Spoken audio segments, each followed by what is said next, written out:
Welcome to Design Tangents, a podcast from Cool Hunting exploring the through line of design across creative mediums. I'm Evan Ornston. And I'm Josh Rubin. Evan, we recently returned home from the exhausting yet inspiring, blurry yet shimmery, crazy, fun, weird week that is the art fairs in Miami. And though we didn't see her this year, I was just thinking about meeting Thandiwe Muriu there last year. That was definitely a highlight of last year's fairs, Josh. Of course, we saw her work and we were really excited, but then we noticed that she was standing right there in front of it.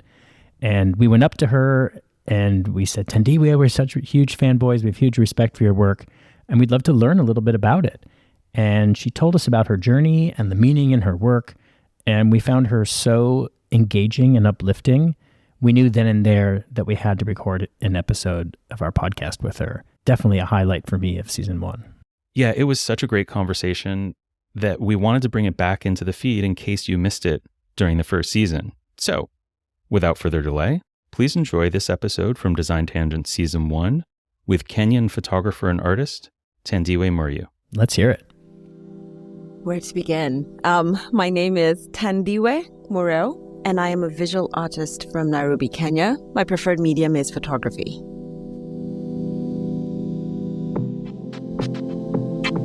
Welcome to Design Tangents, a podcast that goes behind the scenes with creative changemakers to learn about their work, inspiration, challenges, and philosophies. I'm Evan Ornston. And I'm Josh Rubin. We're the founders of Cool Hunting. Today we're sitting down with Thandiwe Muriu, a photographer and artist from Nairobi, whose work is incredibly vibrant and engaging. You know, Josh, Thandiwe is really on the precipice and had this vision at 14 of having a certain kind of life and doing certain kind of work. And here she is, I don't even want to say mid-career, I think. You know, she's just approaching this point where all these things that she's dreamed of are coming true for her. And she's now living this life that she envisioned for herself. Is that on the precipice or is that over the precipice? I think she's on her journey, but she's definitely making progress. I'm excited for this episode because it's an opportunity for more people to learn about her and learn about the stories and intentions and ideas and inspirations behind her work. I think a lot of people probably recognize the images that she makes, but maybe don't fully understand what they're all about. I think that's a really good point, Josh. You're really fortunate to be in a studio in New York with Thandiwe. I'm dialing in from Lisbon, but not complaining about it. I mean, Lisbon doesn't suck. But I am very excited to be here with Thandiwe, so let's get started.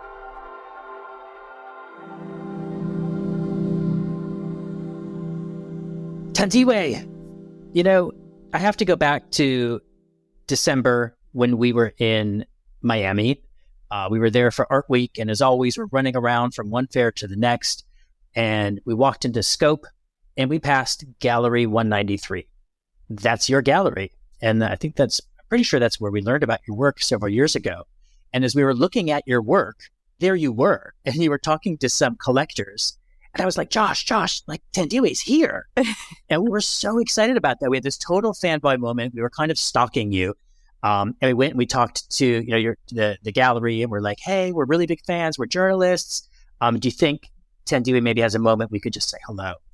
And you were so grateful and gracious to spend several minutes with us.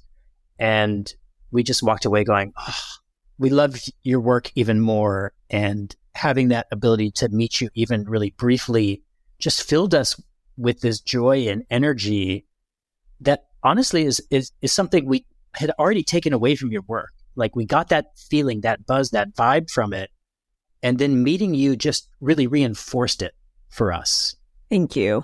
I think one of the things, I remember meeting you and how excited you were about art, and that as an artist, as a creative, it's so fulfilling, I think, to meet people who are interested in the work and interested in knowing more about it and understanding it, and who take joy from immersing themselves in art.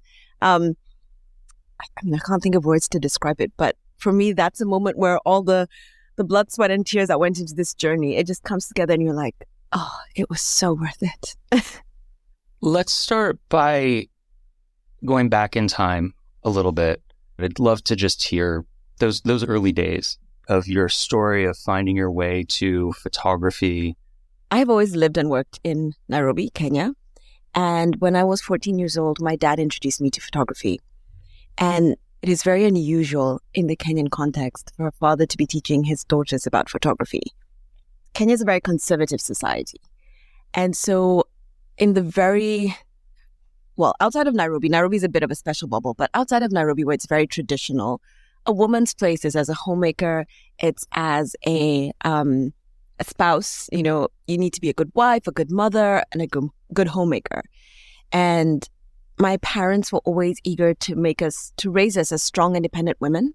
My father kept telling us, we're not raising you to make you good spouses to somebody. You're whole in and of yourself. And we are just, when you get married, if you get married, it will be to team up with somebody, not to be completed by somebody. And so he had this list of things that he wanted to teach us. He said, I have no sons and you're women and women are capable of everything men are. And so it was things like how to change a tire, how to change a light bulb, the internet. So I remember the internet came to Kenya in like the 90s. And this was probably the early 2000s. And he woke us up at midnight because that's when it was fastest, because it was a dial-up connection. And he showed us the internet. And we played a game for, I think, like 10 minutes. But, I went to school the next day and I was like, have you been on the internet? I have. And on this list was photography, because he wanted us to be comfortable with technology. And photography is so much tech. It's an easy way to kind of introduce, tech to somebody. And I remember the moment he put a camera in my hands, it was just instant chemistry. I have a very artistic family, I think, but I can't draw. To save my life, to date, stick people is kind of as far as I go in terms of my artistic abilities with my hands. But a camera just fit perfectly, and it became this channel for me to begin to process my world, to begin to question the things around me, to see things in a new way, and it was love at first click, I guess. It's actually, I think, really fascinating because you're sitting next to Josh, and Josh has a pretty similar story. His father is a photographer and taught him about photography. And I think, Josh, I can't speak for you, but you probably had a similar moment when you realized that holding the camera was something really fundamental to who you are and how you express yourself. Yeah, absolutely. It was, I can definitely relate to that moment of just feeling like there's this tool that I can, like the techie part of my brain can figure out how to use and dissect, and an opportunity to make images that are, whatever creative expression I want to put out there. Yes, it was similar. My father was not a professional photographer. He was a hobbyist, but I got to play with his camera and learned how to develop film and print. This was early 80s, not to date myself. But, so it was pre-digital. Yeah. It's an amazing feeling when you find a tool for expression. It's almost like you find your voice, and suddenly you just, everything you've been wanting to say, you find a way to just say it that is right, is how I would describe it. Yeah. So continuing with that metaphor of finding your voice, if the camera is your voice, where did you find your words? To tell you that, I have to tell you the rest of this story. Kenyans love telling stories, so there's going to be lots of stories in this podcast. But my dad wasn't a professional photographer. He just was a hobbyist as well. And so I would use his camera after school, run home, do my homework, and then beg my sisters to model for me. And, I was 14, 15 at this point, no money, very broke teenager. But my mom, who is a great problem solver, helped me make my first studio. And she helped me, would put up bed sheets on a wall and then put one on the floor. And that kind of became my first seamless backdrop. And because all photographers must have lighting, I used to take foil paper and wrap it on, cardboard box. And that would become a reflector because, I'm professional. But I'd take these pictures of my sisters almost every week. And I always kept going back to references in Vogue magazine. because my older sister used to collect them, and I was just fascinated by how they would make all these elaborate setups, these worlds that I've just never seen before in one image. Kenya has a rich history of photojournalism, but I quickly realized I don't want to record stories. I want to create, and that's something different. So began doing all these photo shoots, and it was always about how creative can I get. And like every beginner, everything was so over the top. Like I look back at my first work and I'm like, oh my goodness, everything is everywhere, just excessive amounts of everything. But through that process, I realized I do want to be a photographer professionally. So here was the next problem. There's no photography schools in Kenya. And at the time there wasn't. Now we're beginning to get them. And so I had to teach myself photography. And I would just read any magazine my dad would bring home, because there's these old magazines you can buy on the side of the road. At some point at home, we got internet. And so I thought, I discovered YouTube, and oh my goodness, you mean there's this archive of all this amazing knowledge that I can just get, from a quick type. And so I began to learn photography. Was this with a digital camera? Was this a film camera? Was it both? Digital. I've never shot film. Sorry, Evan. No need to apologize for that. Yeah. I came in the era that digital was completely taking over the industry. But I began producing this work, I guess, and finding my voice and kind of refining how I express myself as Thandiwe in images. And realizing this is something I want to do for the rest of my life, and quickly realizing maybe I want to go into advertising photography, because there's two ways you could do highly creative photography. You could do fashion photography, or you could do advertising. And it was hard to make a living in fashion photography in a third world country. So quickly, more practically, advertising seemed to be the way to go. But my experience in the advertising industry was always as a woman having to fight for my space, and realizing there's very few women in that field. I mean, globally, I think we're still a minority, but then especially in Kenya, it was just viewed as a man's job. And I always had to go above and beyond to prove I had a right to be there. And it took me years to kind of earn my stripes in the Kenyan photography industry. But that journey raised questions in me just around, so what happens if I want to do something that is out beyond or outside of what my culture defines as a role women should have? If I'm going against everything I've been taught, does that make me less of a woman? Does that make me less desirable? Who am I if I'm kind of pushing the boundaries of what culture has defined for me? And that's when I began to find the words. Did you have a mentor in the photography space? Or was there a woman in your life who was particularly helpful in helping you push through those barriers? I think there were many women around me, incredible women around me, who have mentored me through my life. None of them in the arts, just in different things, pushing boundaries. And so I grew up very much knowing that it is possible to break boundaries.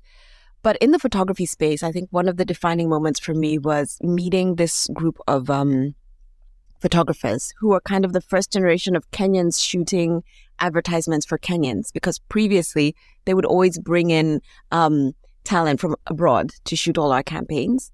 And so there was this collective of 4 photographers, 3 men and myself, and they were about 5 years ahead of me in their journeys.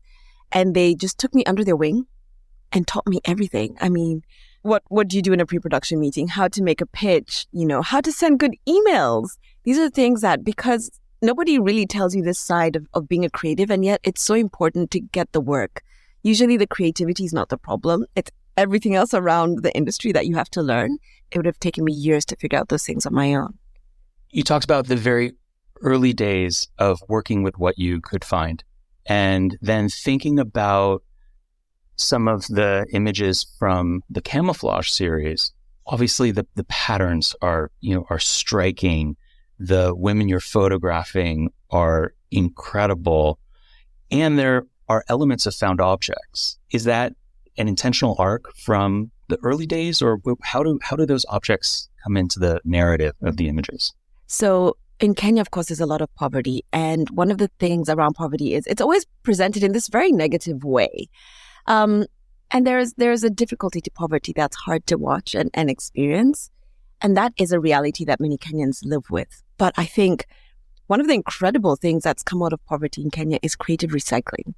And so it's one of those odd characteristics we have as Kenyans, which I showed in my early days. Of course I need a studio. And so I'm going to look at what I have and make a studio.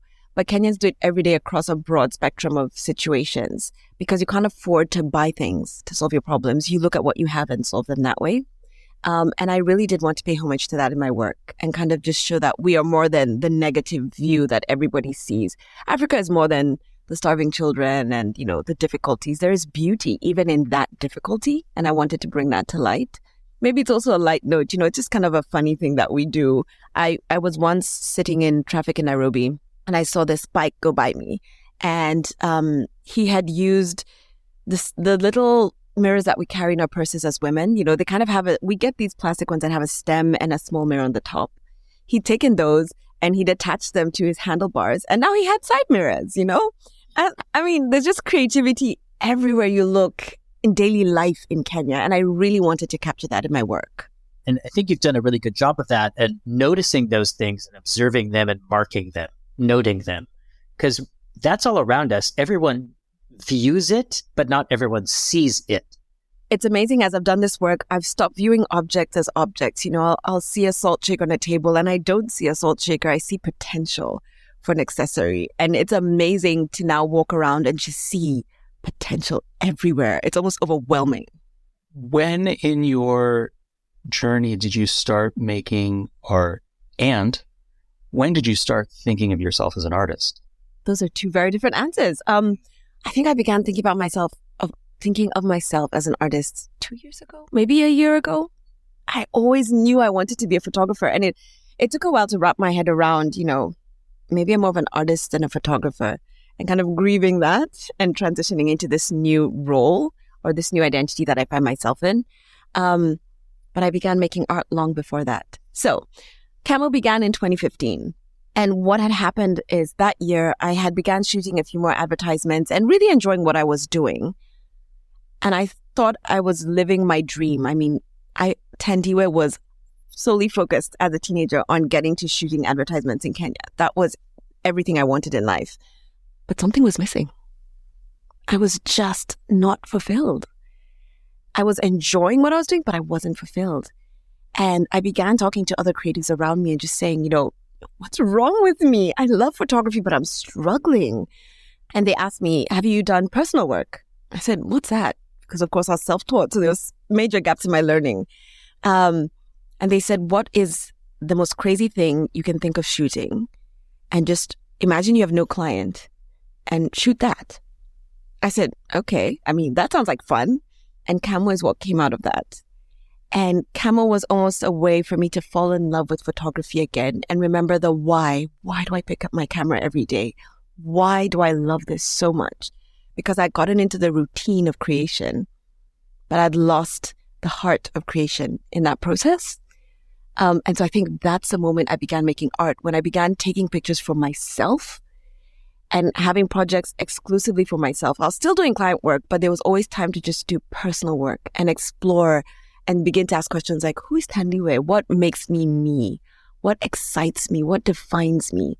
And I think I began to make art that was impactful when I began to allow more of my story to show in my images, and not just make images that I thought looked nice, but made images that spoke into my experiences, spoke into my life story, because so many people can relate with themes that have happened in my life.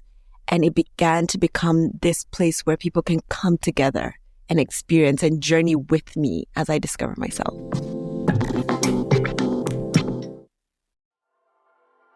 Our sponsor for our debut season of Design Tangents is Genesis, the luxury Korean automaker.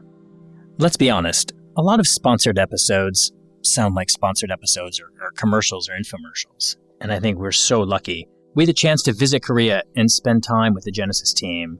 And we got to learn so much about their approach to design, innovation, and what defines one of their core principles of being distinctly Korean. Stay tuned for our episode with their two creative leaders, Luke Dankerwalk and Sangyup Lee. We dig into how they've done so much so quickly to build the brand and design an entire lineup of gorgeous new cars. We've seen their work, we know their hand, and we're so impressed.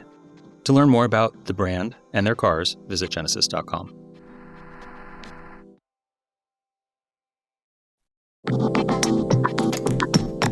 I first shot camo in 2015, and that's when I discovered like the fun side. But then I picked it up again in 2018, and I think that's when I began to create images that were a lot more personal rather than just visually fun to do. What does a camo work of yours look like? Oh, this is one of my favorite questions. Okay, excited. So, in camo, I work with a textile known as Encore textile, or Dutch wax, I think is what you'd refer to it here. It's these crazy, busy, almost hypnotic prints that are in the background. And then you have a female, usually a female subject, wearing clothing that matches the background. And so she's disappearing into the background. They're usually very dark-skinned women because I want to celebrate our natural beauty and address some of the beauty stereotypes in Kenya. They usually have very crazy hair. So you could find some pictures, their hair is standing up. You know, sometimes it's super thick braids or it's Bantu knots, really thick braids. And then they always have quirky eyewear, usually made from everyday objects. And these women don't smile. They're not angry. They're just very empowered looking women occupying the space in the photograph. Never really thought about how you made those works. And I just assumed that you were, doing stuff in the studio and then you were spending a lot of time on Photoshop. And you told us that actually, no, it is a photograph and everything that you're capturing is in the studio and you're just capturing that moment through your lens. So there's a lot of planning that goes into creating these images, but it all begins with finding the textiles. And I'm looking for textiles that almost move when you look at them, that have personality, that have very strong, bold colors. Because I'm African and bring on the color. We love color. And then I feel like each print or pattern has a personality. And so I then design a garment that I think plays up that personality. And designing the garment is very central to creating the illusion of the subject disappearing. And so I designed this garment and then I work with local tailors in Nairobi to actually make the garment. In the meantime, as I'm making the garment, I am taking all these found objects and fashioning them into eyewear. Sometimes I have to work with a metalsmith, again, local talent, to make them into pieces that you can actually wear on your face. Then on the day that I would be taking the photograph, I'd have found this subject who I think captures some unconventional features about African beauty or Kenyan beauty. And we will do the hair. And that can take anywhere from an hour to 3 hours, just depending on the hairstyle that we're doing. And then I bring all these elements together and I take the image. As you're developing these concepts, and I assume you're probably developing several at any given time, do you have a model in, that you're thinking of using? I think many times the concept becomes final and then I find a woman who I think fits the mood, the feeling, the energy of the print, because they, depending on the colors, depending on the pattern, the scale of the pattern, they all communicate so differently. Some are a bit more aggressive, some are calming. So then finding the face that matches that. But I'm always looking for objects, I'm always looking for subjects, and I'm always looking for textiles. It's kind of what my life feels like. How do you recruit though? Do you hold like casting calls? Are these people you meet and then you just are in the supermarket and you see someone, you're like, hey, I'm a photographer, call me? A mix of both. I do hold casting calls because there's always new talent kind of coming in and I want to keep up to date with that. If I see a face I love, I will do the crazy photographer thing and be like, hi, I love your face. Let me explain who I am. Can I take your picture? You earlier mentioned that you don't draw, and you just described a process of collaborating with people who are making the clothes for you and potentially people who are making the accessories. How do you communicate what you want from them? Because you have, it seems like you have a vision for what the clothes are going to look like and what the accessories are going to look like. I think I find images that are close to what I want, and then I might just go into Photoshop and like sketch, the color needs to be bigger here. Can we make the sleeves have more volume? So it's nothing, we're not drafting or anything. It's kind of like visually, this is what I want it to look like. And then they figure out how to construct it. When it comes to making the eyewear, I'm working with, we call them Juakali artisans. And Juakali is Kiswahili, which is one of the languages we speak in Kenya. And in its literal translation, it means hot sun because they work outdoors on the side of the road under the hot Nairobi sun with no formal training. So even if I took them technical drawings, they wouldn't know how to translate that. And so it's very practical and hands-on.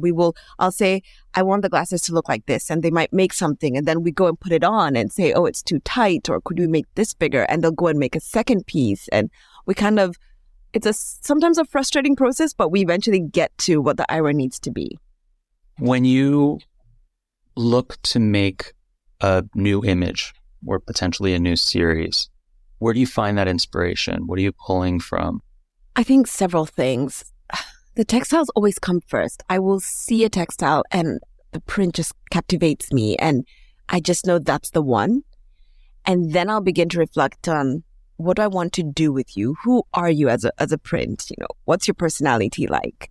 And begin to create the eyewear and everything else. But at the end, when I have this final image, one of the ways I think the bow on top of everything else, the icing on the cake, is to figure out how do I best communicate the heart and the meaning of this image in words. So Kenya recorded its history through storytelling, through songs, and through proverbs.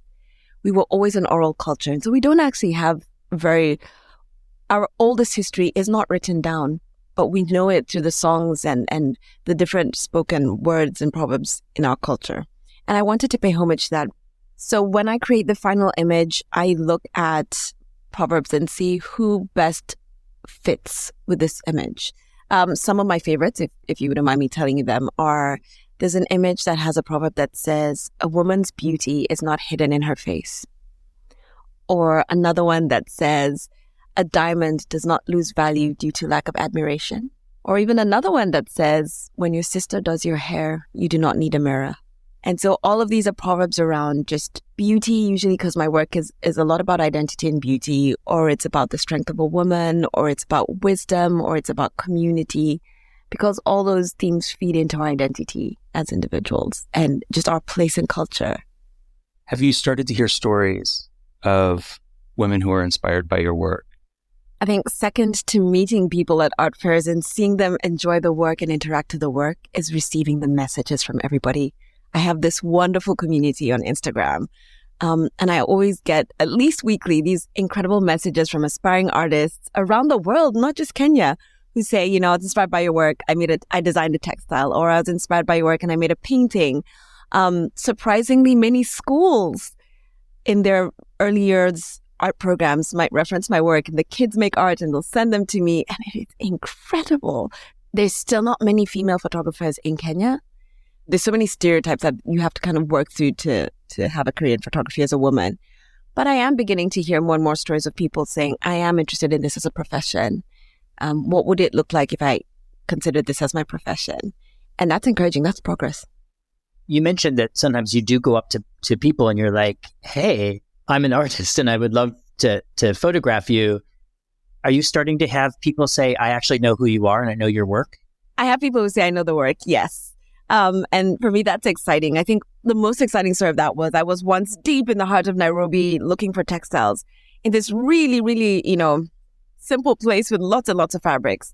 I went to the lady at the shop and I said, hi, I'm looking for textiles. And she had such a good collection of textiles. I kind of wanted to explain what I did, to tell her, I might message you frequently to ask what you have in stock. And would you be okay with, telling me?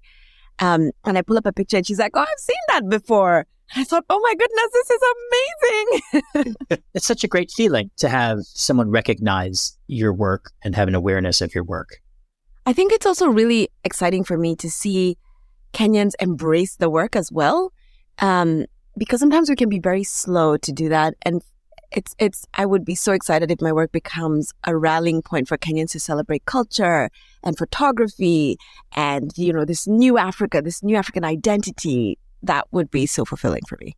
Can you give us some insight into kind of what the creative scene or community is like in Nairobi, at least today? And do you feel like there's opportunities for women, for gay people? Do you feel like there's a little bit more acceptance?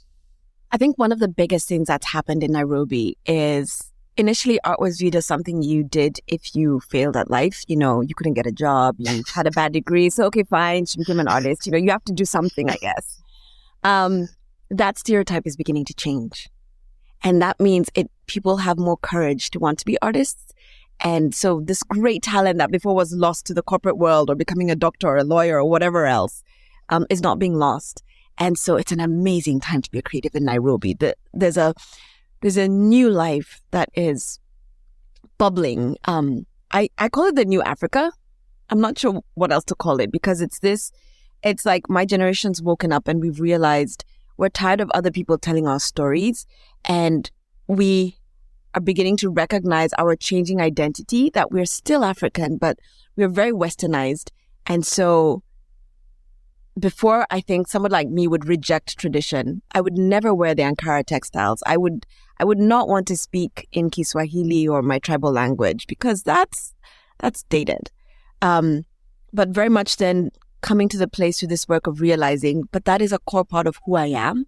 And it doesn't take away from the other aspects of me that are very Western. It's like this new hybrid of culture. And we're a whole generation kind of embracing that change and trying to ask questions around identity. And you can see it in the fashion, you can see it in the music, you can see it in everywhere. It's just brimming to the surface. So it's a great time to be a creative. There's new fields of the creative life that are coming out. You know, people aren't only doing the traditional filmmaking and photography. You know, you have graphic designers, you have graffiti artists. You know, people are just beginning to really explore how far can they push creativity. And the creative community in and of itself is very accepting, very welcoming of newcomers, very warm, very open to just sharing their wisdom and their collected experience with others. You mentioned generational a few times. Do you really feel like this is something that your generation and maybe, younger generations are really the ones pushing? Kenya is not an old country. You know, we got independence just slightly over 50 years ago. And my grandmother, for example, her whole existence was around just tradition and culture. But over time, it slowly began changing with, TVs came in and changed my parents' generation. And then, of course, my generation had the internet, and that just made the world so connected. It completely transformed and changed our identity. And I think there was a moment there where we didn't quite know who we were, and we wanted to reject everything we knew from our parents and grandparents. But maybe we are the first wave who are getting comfortable with kind of this, that we've not lost tradition, but we've also gained westernization, and we are just a new culture. Yeah. Well, what seems really exciting is you're not just pulling from all of these things that everyone is seeing, but now you're contributing to them. You're part of that creative force, that new Africa that is putting stuff out there too. And I think that's a really important marker and moment to be aware of and be proud of and be excited by. I think so. Again, the internet, now we can just put it up. We don't need to go and try and get published or try and, get into a magazine. You have your Instagram, and that's your platform to just show your world and celebrate your world and question your world. And I'm very excited that Instagram really literally opened doors for my career. But you mentioned that, it was typical for foreign photographers to come to Kenya to shoot campaigns for Kenyans. And if I'm correct, one of the reasons you're in New York is because you're working on some projects, and now you're shooting campaigns here in New York for, I'm not sure who, but maybe Kenyans, maybe not. Maybe it's the world. For the world, which is really exciting. I get to bring my Kenyan voice to global issues and global platforms. So exciting. As you've found your voice and you've found your words as an artist, how do you balance art and commerce? I think it's that I'm sought after for the work that they see in my personal work, that it really is such a strong visual identity. It became my big breakthrough. Before, I was trying to create work that looked like what I would see in magazines. But it's interesting, the moment I let that go and began to ask myself questions around what do I enjoy, who am I, how do I want to process and show my world, that was the secret to unlocking the door. And now I have brands that come and say, this is what we sell tell us how Thandiwe would see it. And I get to, one of the exciting things I always try and do is have as much of these campaigns as possible photographed out of Nairobi.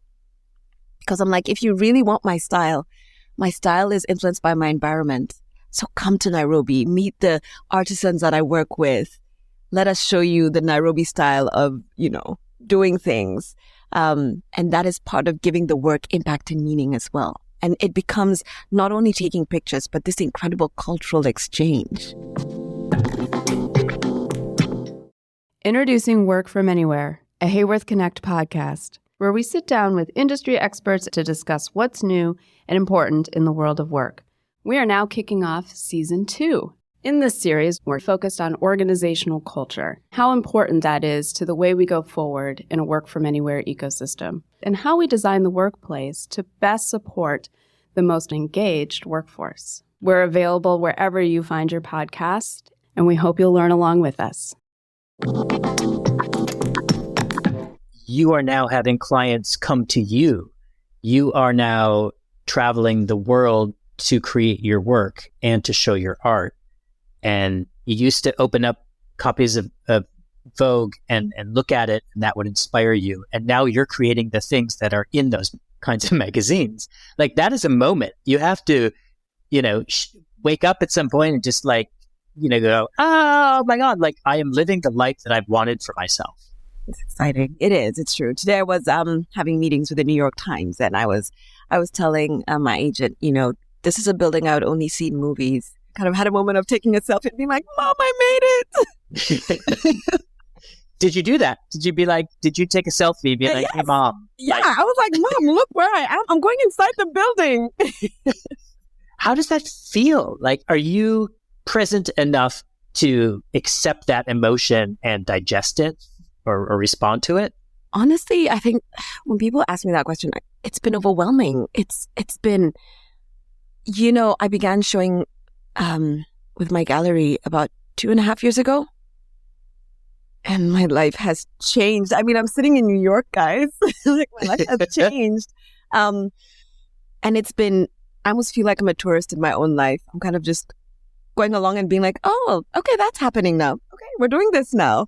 I think it's when I go home and I'm like, oh, wait, that actually happened. And I take a lot of pictures to be like, no, I didn't imagine it. That actually happened.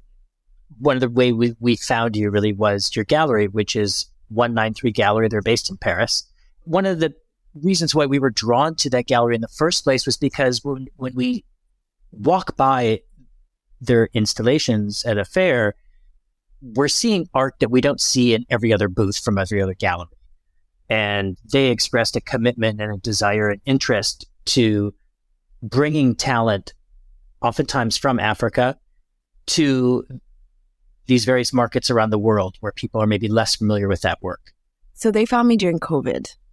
I remember getting a message on Instagram, because they found me on Instagram from this gallery, and thinking, is this a hoax? Is this real? I mean, I had a tiny following, and I only posted personal work because very, very early on, I knew my Instagram is where I control what the world sees, and I don't want it to be influenced by anyone else, because everywhere else can be so curated as an artist for you.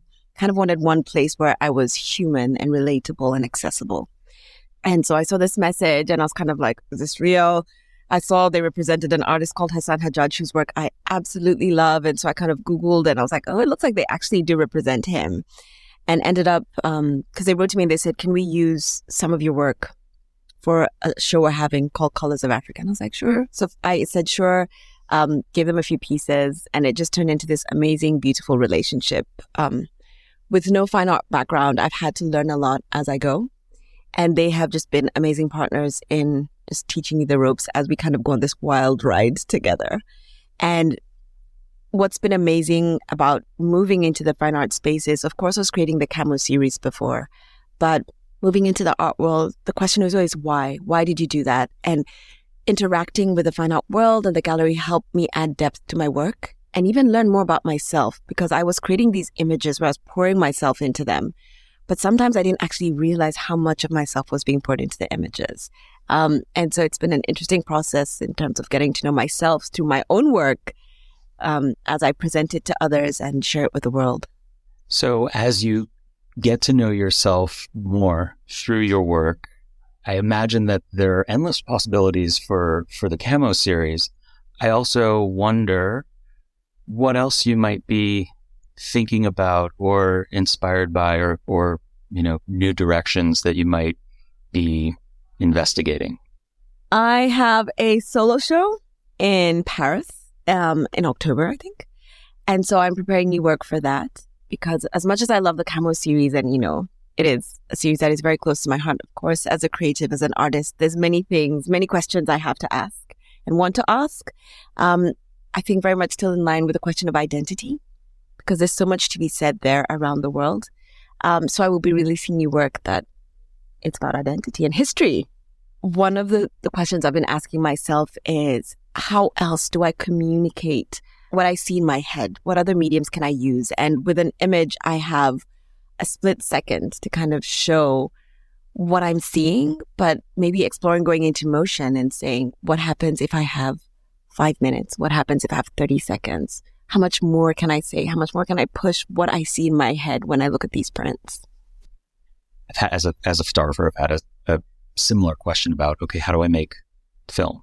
And we have produced and directed plenty of documentaries over the years, Cool Hunting, but I've never shot them because I see the world in still images. And I've been forcing myself to make videos on my iPhone more and more to try to make that shift. But it's a challenge. It's a different way of thinking for sure, because I see the world in short moments of beautiful light, but to see it in one continuous movement is something you have to train your eye to do. Obviously, you're no longer making lights out of cardboard boxes and tinfoil. Are you into the techie side of photography or videography? Initially, when I began, I thought it was the equipment that made the photographer, which I think is a common misconception. The more I have gone into personal work, it is the eye that gives the eye you develop, the style you develop is what gives the work strength. And so I have become less and less technical. And I pick my gear based on, this is what I need to do, what gets me there, most efficiently, or within the parameters that I need to use. But less and less techie about the gear.